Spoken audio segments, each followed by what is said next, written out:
Assessore, allora ci stiamo avvicinando alla vendemmia 2024. Che augurio vuole fare da parte dell'amministrazione comunale di Valdobbiadene a tutti i viticoltori della DOCG? Intanto l'augurio dell'amministrazione è quello che sia una buona vendemmia, confidiamo nel meteo.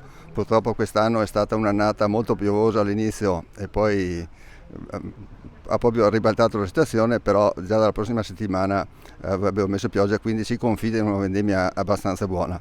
L'amministrazione comunale è a disposizione, mette gli uffici comunali a disposizione per quanto riguarda le timbrature e tutta la burocrazia che dovesse essere necessaria.